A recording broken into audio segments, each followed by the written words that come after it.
If President William Ruto had some binoculars, he might have seen this coming, but unfortunately he didn't. Now Kenya is caught in the crosshairs of Trump's latest overseas aid purge. Doing some terrible things. You know the Swahili saying, when you see your neighbor's head being shaved, soak yours in water. Well, Kenya should have kept a towel handy because after Trump threw South Africa under the bus over a controversial land reform law, Kenya has become his latest casualty. This peace summit is a historic step in the right direction. The U.S. government has officially frozen its contribution to the multinational security support MSS mission in Haiti, which is heavily dependent on Kenya's police force. A move that would stop $13.3 million in pending aid. In water, mobile clinics have also been deployed to 10 sites in Haiti so far. On Tuesday, UN spokesperson Stephen Dujarric confirmed the Washington had sent an immediate stop work order for its contribution to the already cash-strapped MSS fund. We received an official notification from the U.S. asking for an immediate stop work order on their contribution, confirmed UN spokesperson Stephen Dujarric. Now that's bad news for Kenya, which is leading the charge against the gang violence ravaging Haiti, the mission already struggling with financial shortfalls. The Kenya LED MSS Multinational Security Support Mission got the UN Security Council's stamp of approval back in October 2023, aimed at bolstering Haiti's law enforcement in its battle against criminal gangs. But now, with US funds drying up, Kenya's role in Haiti hangs by a thread.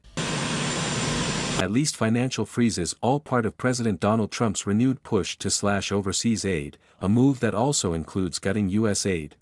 Happening in South Africa, the leadership is doing some terrible things, horrible things. So Trump is wielding his budget-cutting axes with surgical precision. And Kenya's mission in Haiti is just the latest casualty.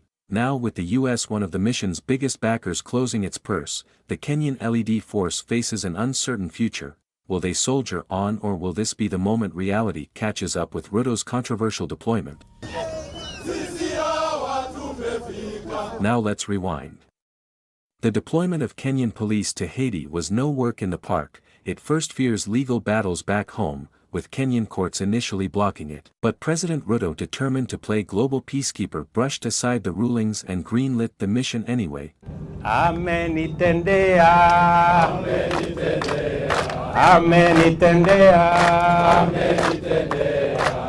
Fast forward a few months and Haitians across various countries have protested against the Kenyan presence, questioning its effectiveness and legitimacy.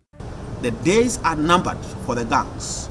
It is either you surrender to the authorities, that's the Haitian government, or we are coming for you. Now, with U.S. cash off the table, the burning question is, can Kenya sustain its operations in Haiti without the financial muscle of its biggest barker?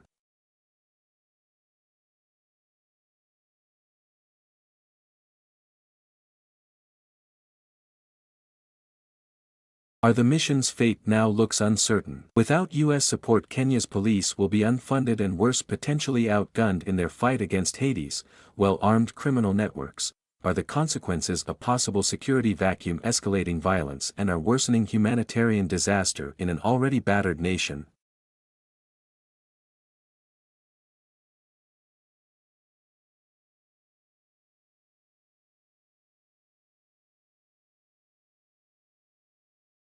Food shortages, health crisis, and mass displacement could spiral out of control as aid deliveries become riskier. Haiti's economy, already in free fall, could plunge even farther if investors lose faith in any hope of stability.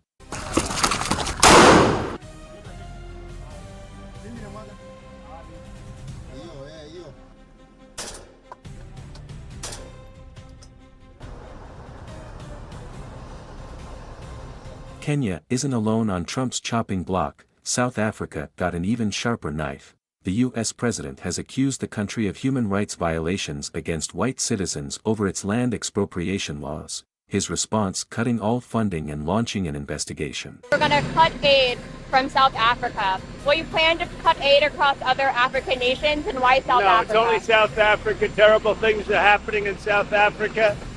The leadership is doing some terrible things, horrible things. So that's under investigation right now. We'll make a determination And until such time as we find out what South Africa is doing, they're taking away land, they're confiscating land, and actually they're doing things that are perhaps far worse than that. In a theory post on Truth Social, Trump declared South Africa is confiscating land and treating certain classes of people very badly.